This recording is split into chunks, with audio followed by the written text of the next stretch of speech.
CQFD, c'est maintenant et c'est sur Coésy et c'est avec le ministre des Outre-mer, Sébastien Lecornu.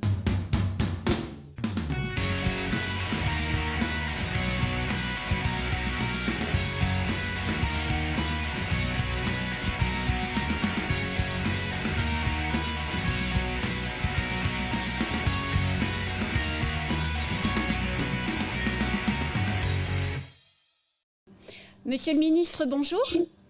Bonjour, merci de prendre du temps avec moi. Merci d'avoir accepté notre invitation. Alors, Mayotte est département depuis 10 ans maintenant. C'est important pour la France de compter Mayotte parmi les départements? C'est absolument fondamental, même parce que l'histoire de Mayotte, on le sait, dans son rattachement à la République et son attachement à la République, c'est un choix de cœur. Un choix de cœur qui s'est exprimé évidemment à de nombreuses reprises. Vous savez que je me suis retrouvé au banc au Sénat le matin où il a fallu rendre hommage à la mémoire du président Valéry Giscard d'Estaing. Et justement, en improvisant mon propos, j'ai spontanément évidemment parlé de Mayotte. Et au fond, quand on aime la France, on la veut plutôt grande, mais on la veut aussi présente évidemment dans son histoire et dans ses océans, mais on respecte aussi les choix qui ont été faits. Et moi, je veux aussi combattre cette idée selon laquelle les territoires qui seraient plus lointains de Paris seraient des territoires qui seraient moins attachés à la République. C'est absolument pas vrai, et je pense que le cœur des Mahoraises et des Mahorais démontre complètement le contraire. Le président de la République avait parlé lors des Assises des Outre-mer d'archipel de France. Cet archipel de France, elle vit aujourd'hui ? Bien sûr qu'elle a du sens, plus que jamais, voyons. D'ailleurs, quand le président de la République parle de cet axe Indo-Pacifique qui permet aussi de revisiter la présence de la France dans le monde, dans l'océan Indien, mais également dans l'océan Pacifique, avec la présence désormais de grands géants comme l'Inde, évidemment, ou la Chine, on voit bien que les territoires ultramarins, là où ils sont, présentent un intérêt majeur. Et Mayotte, plus que d'autres, parce que dans cet endroit stratégique de la Corne de l'Afrique, on a des intérêts qui sont particulièrement lourds et importants. Et puis, je le redis, l'histoire de la République, ce n'est pas que des intérêts et des positions géographique, c'est aussi une histoire de peuple, une histoire de relations, une histoire de culture et d'identité. Et assurément, l'identité mahoraise, elle est française. Et c'est pour ça aussi qu'il ne faut pas laisser, avec certains démagogues, le soin de récupérer l'actualité parfois difficile à Mayotte, on va y revenir j'imagine, pour essayer de stigmatiser l'archipel qui au contraire fait partie intégrante de la République avec des défis qui lui sont propres, mais comme dans d'autres territoires de la République, somme toute. Alors, 10 ans, c'est long et c'est court. Les Mahorais aimeraient que les choses aillent beaucoup plus vite. Pourtant, en 10 ans, beaucoup de chemin a été parcouru. Quels sont les événements, les transformations qui font date pour vous ? Je pense que la transformation déjà de la collectivité départementale, je pense que ce qui fait qu'on est département, c'est aussi l'organisation des pouvoirs publics. Et ça, pour le coup, en 10 ans, beaucoup a été fait.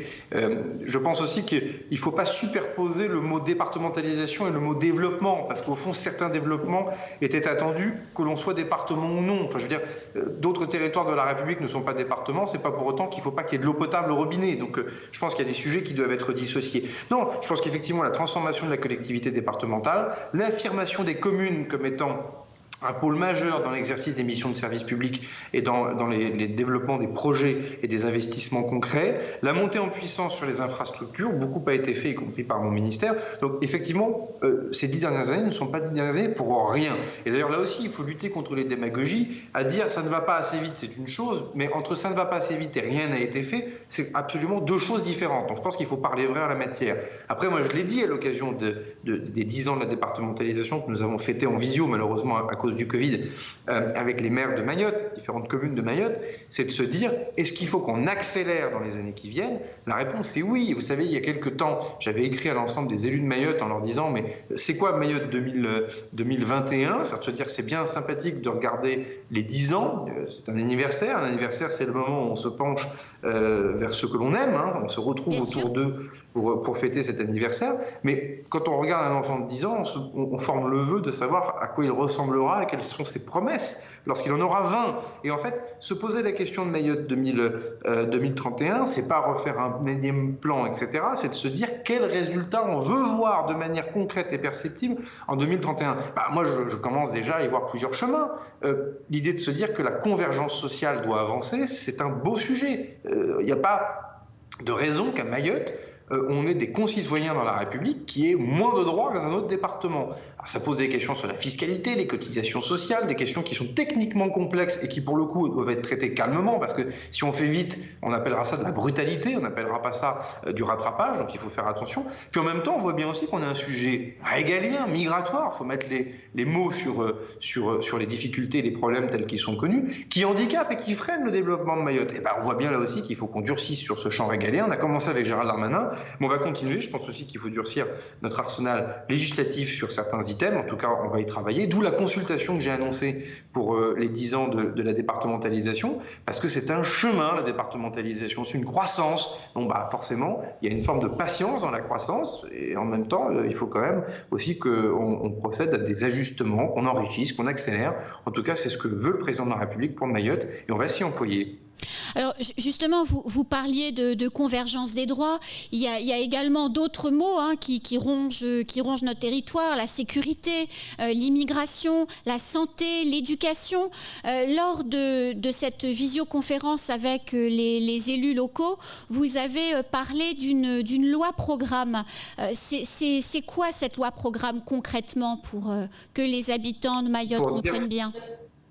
Pour dire la vérité aussi très directement, même si là encore certains démagogues diront que c'est une affaire de moyens, tout n'est pas affaire de moyens. Je pense qu'on n'a jamais mis autant d'argent sur la construction d'équipements scolaires.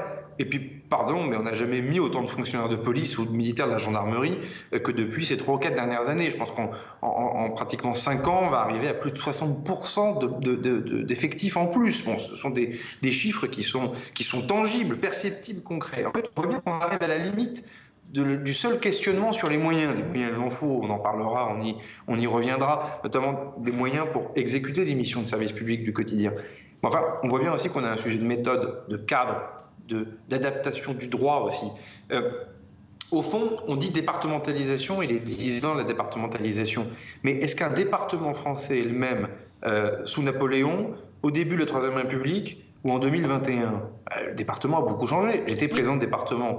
Le conseil général de l'Eure de 1950 n'est pas le conseil départemental de l'Eure de 2021. Et au moment où, d'ailleurs, dans la République, on cherche à travailler sur des différenciations, parce qu'un département à la montagne, c'est pas un département au littoral, ça serait curieux qu'il n'y ait qu'à Mayotte qu'on n'ait pas cette réflexion sur la différenciation. Et il faut tout de suite aussi tordre le cou à une idée. Est-ce que la différenciation, c'est un recul sur la départementalisation ? Non, non et non, il faut le dire 3 fois, il n'en est pas question. Ça veut dire que cette loi programme, pour moi, a la vocation, en cette fin de quinquennat, à fixer un cap en disant on fait le bilan des 10 ans de la départementalisation. C'est pas que le procès de l'État. L'État a réussi des choses, il en a raté d'autres. Les collectivités territoriales ont réussi des choses, ils en ont raté d'autres. Parfois, des acteurs économiques et sociaux aussi n'ont pas forcément pris toute la mesure des outils qui avaient été mis sur la table. C'est la vie, ça fait partie d'une croissance. Il faut tirer ce bilan-là et se dire de quoi il nous manque, au fond, pour les 10 prochaines années. C'est vrai sur la convergence, je l'ai dit. C'est vrai également pour l'adaptation du droit de l'environnement. On voit bien que là, on a un moment compliqué. Personne ne veut abîmer le cadre naturel de l'archipel. C'est bien naturel et, si j'ose dire, et légitime. Et en même temps, on voit bien que certaines infrastructures, on pense tous à la piste longue, mais pas que, sont empêchées par ce droit de l'environnement. Là aussi, il faut qu'on ait ce débat. On ne peut pas dire on veut des équipements nouveaux, des infrastructures, et en même temps, on ne veut pas changer notre droit en la matière. Et en même temps, il ne s'agit pas d'être au moins 10 ans sur la protection de l'environnement. C'est un peu gordien, mais ce nœud-là, il va falloir qu'on le tranche parce que c'est un des freins, évidemment, au développement de Mayotte. Autant de sujets qui sont sur la table. Moi, j'ai fixé une feuille de route pour cette loi programme très courte, avec une consultation qui nous emmènera jusqu'au mois de juin. L'idée étant d'avoir un brouillon, en quelque sorte, de cette loi programme qu'on partagera, parce que je crois beaucoup à la co-construction avec les acteurs du territoire. C'est quand même plutôt à Mayotte d'impulser et de donner le contenu de ce projet de loi ici à Paris, plutôt qu'à Paris d'expliquer ce qu'il faut faire à Mayotte. Et chemin faisant, d'avoir une loi qu'on pourrait présenter au Conseil des ministres rapidement, parce que je pense que le moment est venu et les esprits sont clairs, notamment après les épisodes de confinement durs que vous avez vécu sur place liés au Covid. Le moment est venu de refixer aussi une ligne qui permettra de créer de la confiance et de l'espoir, parce qu'il y a une communication qui est parfois trop négative autour de l'actualité de Mayotte. On ne peut pas attirer des investisseurs, on ne peut pas donner aussi une promesse pour l'avenir et pour la jeunesse si à un moment donné on ne fixe pas un cadre qui permet de donner des perspectives. Alors, vous avez parlé d'environnement, vous avez parlé de convergence des droits, mais il y a aussi la question de l'immigration, des migrations et de l'augmentation de la population. Un habitant sur deux est étranger à Mayotte. Est-ce que dans ce que l'on met sur la table, il est possible d'envisager de revoir, d'adapter le code de l'immigration à Mayotte ? Moi, j'ai pas de tabou. J'ai pas de tabou tant qu'il n'y a pas de démagogie. Je suis quand même frappé de voir que certains responsables politiques s'occupent beaucoup de ce sujet par tweet, en disant il faut durcir, quand le serpent de mer du droit du sang ne refait pas surface. Donc ça reste un prétexte davantage pour parler d'ailleurs aux électeurs de l'Hexagone que pour parler aux Mahoraises et aux Mahorais. Puis après, le sujet n'est jamais traité. On sait que ce sujet est techniquement complexe et qu'il ne s'agit pas de faire n'importe quoi. Si Mayotte veut être un département français, il ne s'agit pas non plus de malmener notre état de droit à Mayotte. Personne ne le comprendrait. Est-ce qu'il s'agit d'être naïf, angélique, faible? La réponse est non. Et moi, je pense qu'on peut durcir un certain nombre d'outils. Il faut que la concertation, je ne veux pas m'avancer plus maintenant, mais le donne. On voit bien parfois les forces de l'ordre font le maximum, mais parfois il leur manque un certain nombre de moyens. Il y a aussi un cadre de relation à avoir avec notre voisin. Les Comores aussi doivent évidemment jouer le jeu dans cette coopération-là. Des initiatives diplomatiques doivent être aussi conduites et nous y veillerons dans les mois qui viendront. Il faut un tout cohérent et évidemment le régalien, la réponse ferme sur les questions migratoires et donc aussi de par là même parfois sur la violence que l'on peut rencontrer à cette occasion doivent être traitées parce que tout l'argent du monde, toutes les lois du monde pour permettre le développement de Mayotte ne seront pas efficaces si on a toujours des phénomènes migratoires qui viennent malheureusement empêcher un développement serein, calme de l'archipel. On peut espérer que cette loi soit votée avant la fin du quinquennat ? Comme vous le savez, ce n'est pas tellement le gouvernement seul qui décide, puisqu'il y a deux chambres, l'Assemblée nationale et le Sénat. Donc en fait, il y a une première étape, c'est avoir un projet de loi et de l'envoyer au Conseil d'État. Il y a une deuxième étape, c'est de le présenter au Conseil des ministres. Il y a une troisième étape, c'est qu'il passe devant l'une des deux chambres, puis ensuite dans l'autre chambre. Et puis soit elles sont d'accord, et auquel cas ça peut aller un peu plus vite, soit elles ne sont pas d'accord, il faut procéder à une deuxième lecture. Donc moi, je ne veux pas mentir. On est dans un moment en fin de quinquennat. En plus, le Covid est passé par là, on sait tous, y compris dans l'Hexagone. En ce moment, vous avez des taux d'incidence qui sont assez faibles. Ce n'est pas du tout le cas en Ile-de-France. Donc tout ça est un peu ralenti. C'est peut-être compliqué, me semble-t-il, d'avoir une loi complètement votée, promulguée avant la fin du quinquennat. J'y crois pas trop. Je pense qu'il faut être transparent. En revanche, que tout le processus que je vous ai décrit soit largement entamé pour qu'il y ait quelque chose qui fonctionne et qui commence à fonctionner, ça, je pense que c'est possible si on tient les calendriers.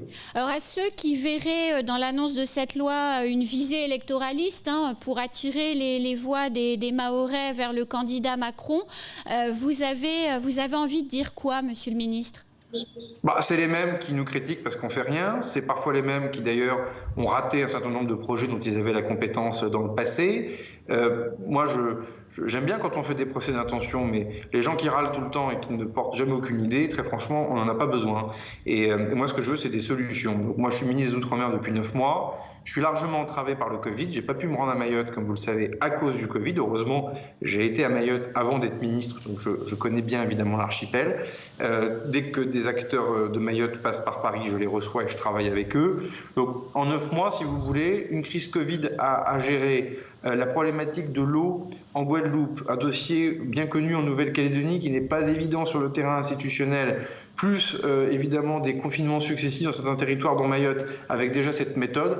En 9 mois, j'aurais aimé que certains avant en fassent autant. Je ne le dis pas pour vendre du le cornu. Le moment du bilan pour moi sera venu en fin de quinquennat. Ce que je veux dire par là, c'est que je suis un élu local avant tout. J'étais maire, j'étais président de département. J'essaie d'être pragmatique dans la manière d'aborder ce dossier. Après, vous aurez toujours des gens qui font de la politique pour de la politique, mais ils se débrouilleront avec leurs électeurs. Seul le résultat compte. Monsieur le ministre, c'est la fin de cet entretien déjà. Je vous remercie beaucoup d'avoir accepté notre invitation et d'avoir répondu à nos questions.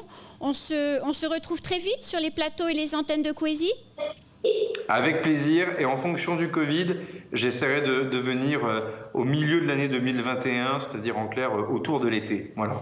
Très bien, à très bientôt. Merci beaucoup. À bientôt sur Kwesi pour un prochain entretien. Bonne fin de journée.